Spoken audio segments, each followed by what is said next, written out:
नमस्कार विद्यार्थी मित्रांनो, मी मोहनदास सलामी अफेक्ट ऑफ लर्निंग मध्ये आपलं सर्वांचे स्वागत करतो.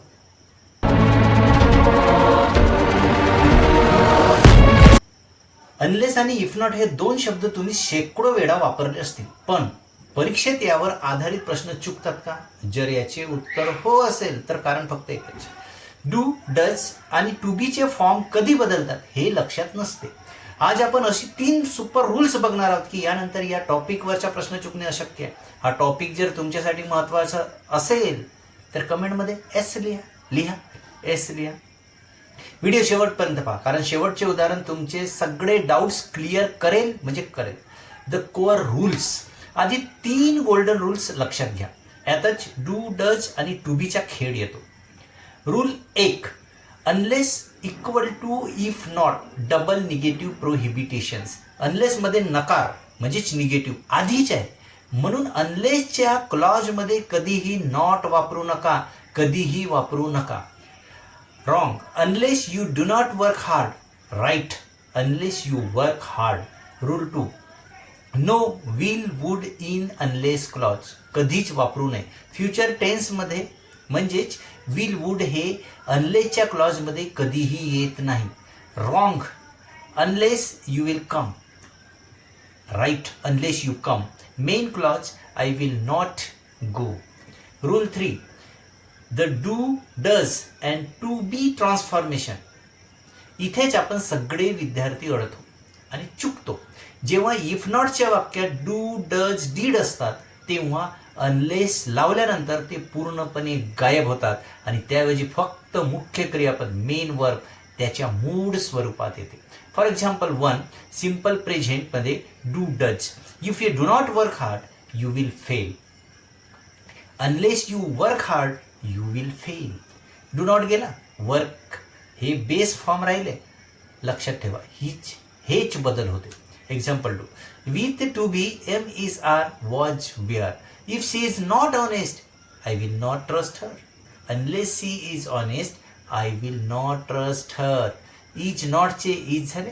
टू बी फॉर्म टिकते पण निगेटिव्ह तिथून जातो. Example 3, with does third person singular. If he does not take medicine he will die. Unless he takes medicine he will die. लक्षात घ्या, डज गेला पण मेन वर्ब टेक्सचे टेक्स झाले कारण सब्जेक्ट ही सिंग्युलर आहे. Example 4, with did simple past सोबत काय होते ते बघू आपण. If you did not attend the class you failed. Unless you attend the class you failed. Did not गेला पण वर्ब पास्ट टेन्स मध्येच राहतो. अटेंड ऐवजी अटेंडेड असं तिथं लिहावं लागते.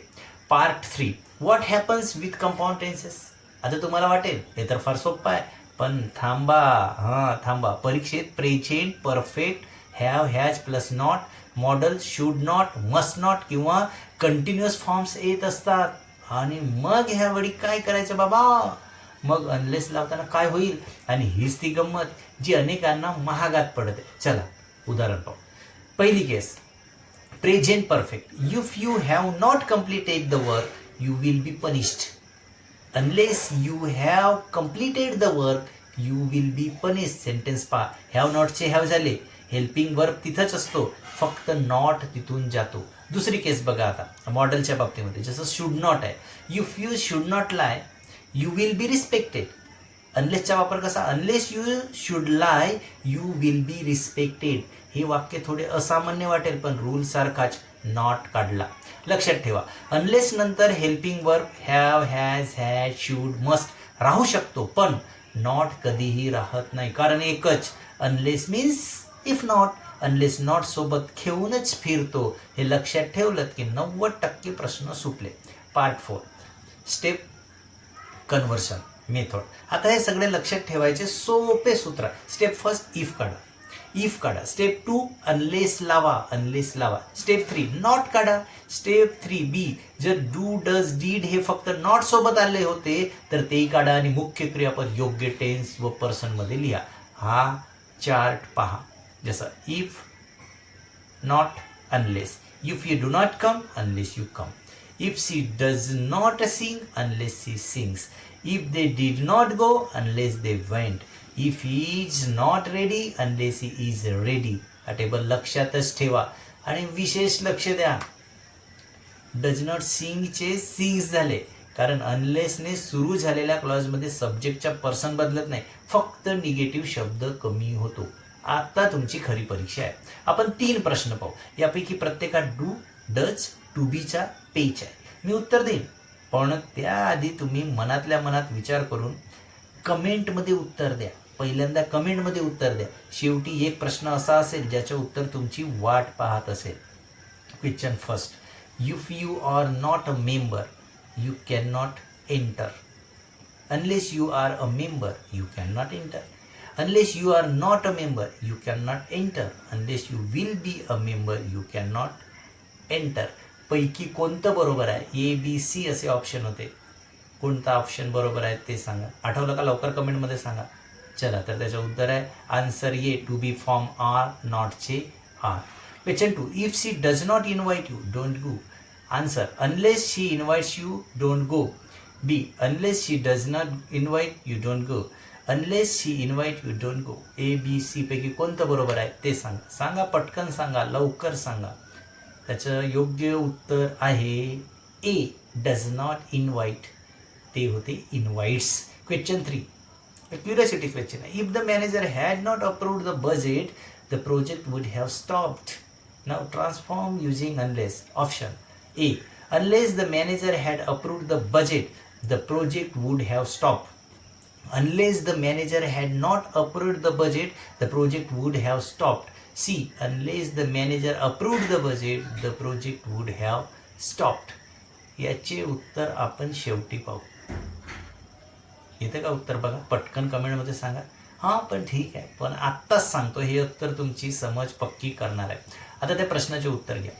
If the manager had not approved the budget, the project would have stopped. याचे अनलेसमध्ये असे रूपांतर होईल. Unless the manager had approved the budget, the project would have stopped. Option A तुमच्या बरोबर होतो का ते कमेंटमध्ये सांगा. का? याचं कारण असं आहे, हॅड नॉट अप्रूव्ड हे पास्ट परफेक्ट आहे. अनलेस लावल्यानंतर नॉट काढला, पण हॅड टिकला. हेच, डू, डज, टू बी या सगळ्यांच्या नियमामध्ये विस्तारित रूप आहे. ज्यांनी हॅड काढून अप्रूव्ड केलं असतं त्यांचे उत्तर चुकलं असतं. किती लोकांचं उत्तर चुकलं होतं ते कमेंटमध्ये सांगा जरा, म्हणजे मला तरी कळेल किती लोक चुकले आणि किती लोकांना कळलं. तर मित्रांनो, आता तुम्ही अनलेस आणि इफ नॉट पूर्णपणे समजलं असेल तर असं मी समजतो, आणि नसेल समजलं तर अडचण गेली, कुठं अडचण गेली ते सांगा. हा व्हिडिओ आवडला असेल तर लाईक करा. अशाच क्युरियोसिटी बेस्ड ग्रामर व्हिडिओसाठी सबस्क्राईब करा आणि बेल दाबायला विसरू नका. तुमच्या शंका कमेंटमध्ये विचारा, मी स्वतः उत्तर देईन. आणि एक गोष्ट महत्त्वाची, व्हिडिओ सगळे पाहून घेता पण सबस्क्राईब करत नाही. सबस्क्राईब करायला विसरू नका आणि बेल आयकॉनवर क्लिक करा. तर आपण यानंतर भेटू पुढच्या व्हिडिओमध्ये, आणि पुढचा टॉपिक कुठला पाहिजे ते सुद्धा सांगा, म्हणजे त्या टॉपिकवर आपल्याला छान व्हिडिओ बनवता येईल. चला, भेटू पुढच्या व्हिडिओमध्ये. धन्यवाद.